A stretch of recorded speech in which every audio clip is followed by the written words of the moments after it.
فتح مکہ کا دن ہے۔ آپ جانتے ہیں کہ حضور کے پیچھے ایک بچہ بیٹھا تھا، حضور کا ردیف، جو خوشی سے اچھلتا تھا۔ بڑی خوشی کا دن تھا، لیکن میرے حضور کا سر عجز سے جھکا ہوا تھا، حتیٰ کہ امامے کا کور اونٹنی کی کوہان کے ساتھ لگتا تھا۔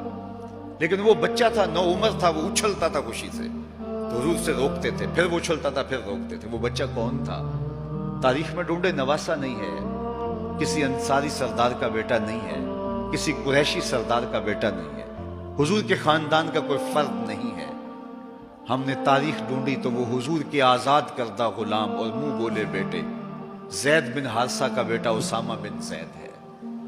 فتح مکہ کے دن اپنے ساتھ جس کو بٹھایا وہ غلام زادہ تھا، دنیا کو بتایا محمد عربی غلاموں کو عزت دینے آیا ہے۔ ایک غلام کو یہاں اپنے ساتھ سواری پہ بٹھایا، دوسرے کو کعبے کی چھت پہ چڑھا دیا۔ بلال حبشی کو کہا یہاں کھڑے ہو کے اذان پڑھو۔ اللہ اکبر! کہاں بلال مکے کی گلیوں میں ظلم اور جبر، جور اور زیادتی کا شکار ہوتے تھے، چکی پسوائی جاتی تھی اور جسم میں میخیں ٹھونکی جاتی تھی، اور ذلت اور رسوائی کے گڑھے میں ان کو دھکیل دیا تھا کفار نے۔ آج وہی غلام، وہی بلال کعبے کی چھت پہ کھڑا ہو کے اذان دے رہا ہے۔ اللہ اکبر! میں یہاں کھڑے ہو کے اذان دوں تو رخ کروں گا قبلے کی جانب، اور جب کعبے کی چھت پہ کھڑا ہوں تو پھر جدھر رخ کروں ادھر ہی تو قبلہ ہوگا۔ اب بلال اذان دے رہے ہیں، رخ کدھر کیا؟ حضور طواف کر رہے تھے، بلال اذان دے رہے تھے، جدھر جدھر حضور پھرتے وہ بھی رخ پھرتے چلے جاتے۔ اقبال بولے اذان ازل سے تیرے عشق کا ترانہ بنی، اذان ازل سے تیرے عشق کا ترانہ بنی، نماز تو اس کی دید کا ایک بہانہ بنی، ادائے دید سراپا نیاز تھی تیری، کسی کو دیکھتے رہنا نماز تھی تیری۔ کیسا رنگ تھا، کیسا جمال تھا! تو وہ طبقے جن کو کوئی پوچھتا نہیں تھا، ان کو عزتوں کی مسند میں بٹھایا۔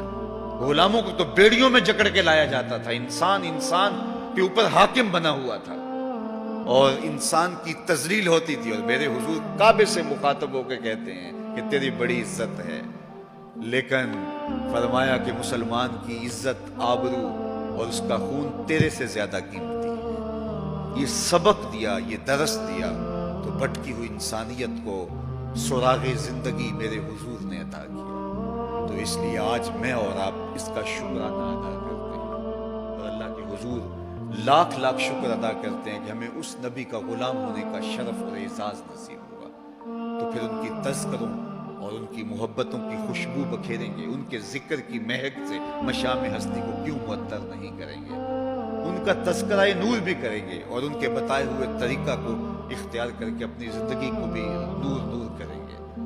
آج ایک طرف ہم اپنے گھروں پہ چراغاں کرتے ہیں، تو میں کہتا ہوں کہیں یہ چراغاں بنیروں تک محدود نہ رہ جائے۔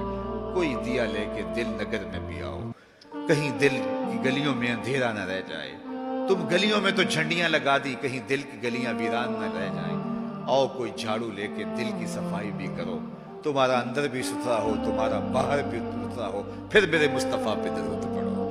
یاری لا تو پاک نبی سنگ اے پر پوری یاری، پھر درود قبول ہے تیرا لاکھ نالوں ایک واری۔ ان کا طرز زندگی روح میں جذب کر لیجئے، ان کے بتائے ہوئے طریقوں کو اپنی زندگی میں اتار لیجئے۔ تو ہم اگر اپنی پہچان حضور کے نام سے کرواتے ہیں، اور ہماری ساری پہچان ہے ہی ان کے نام سے، تو پھر ہمارا عمل بھی اس کی گواہی دے، ہمارا رویہ بھی اس کی گواہی دے، ہمارا طرز زندگی بھی اس کی گواہی دے۔ آج بھی اگر اسلام کا دامن پکڑو، وَأَنْتُمُ الْأَعْلَوْنَ إِن كُنتُم مُؤْمِنِينَ، میرے رب نے وعدہ دیا ہے۔ کافر لگتے کیا ہیں؟ تم مومن بن کے دکھاؤ، عزتوں کا تاج تمہارے سر پہ رکھو، لیکن تم تن آسان ہو، تم خواہشات کے بندے بن گئے ہو، آرزوؤں کے غلام بن گئے ہو، اور نعمتیں وہ مانگتے ہو جو بدر اور احد کے صحابہ کو عطا کی گئی۔ کہاں کیسے تمہیں وہ نعمتیں ملیں گی؟ پہلے اپنے آپ کو ثابت تو کرو کہ ہم ان کے اہل ہیں، اور جب اپنی اہلیت ثابت کرو گے تو رحمت کی برکھا برسے گی، اور اتنا کرم ہوگا کہ تمہارے دامن تنگ نظر آئیں گے اور تم برستے پھولوں کو سمیٹ نہیں پاؤ گے۔ لیکن افسوس کہ تم طلب وہ کرتے ہو۔ وہ ایک بڑا معروف جملہ ہے کہ لوگ جو ہے وہ زندگی یزید کی جینا چاہتے ہیں اور موت حسین کی مانگتے۔ صاحب ایسا نہیں ہوتا۔ اگر حسین ابن علی جیسی زندگی گزاریں گے تو پھر ان کے مراتب رفیع کا حصہ نصیب ہوگا، لیکن اگر ہم اپنی خواہشات کی زندگی گزاریں گے اور کہیں گے کہ ہم چونکہ مسلمان ہوتے ہیں لہذا ساری نعمتیں ہمیں دی جائیں، ہم جھوٹے ہیں، ہم مکار ہیں، ہم 2 نمبر بال بیچتے ہیں، ہم جو چاہیں کریں، ہم وعدہ خلافی کریں، لیکن ساری عزتیں ہماری جھولی میں ہونی چاہیے، مسلمان جو ہوتے ہیں۔ لیکن ایسا نہیں ہوتا، اس کا وعدہ ہے تم مسلمان عملاً بن کے دکھاؤ، عزتوں کا تاج تمہارے قدموں تلے ہوگا۔ یار آج تو تم 1 ارب 40-50 کروڑ ہو، وہ زمانہ بھی تھا جب تمہاری تعداد صرف 313 تھی اور تمہارے پاس تلواریں بھی ٹوٹی ہوئی تھی، لیکن ہم نے تمہیں وہ عزتوں کی مسند دی کہ زمانہ تمہارے اوپر رش کرتا تھا۔ تو آج اگر تم اس کے ہو کے دکھاؤ اور اس کے بن کے دکھاؤ تو میں تمہیں عزتوں کے تاج پہنا دوں۔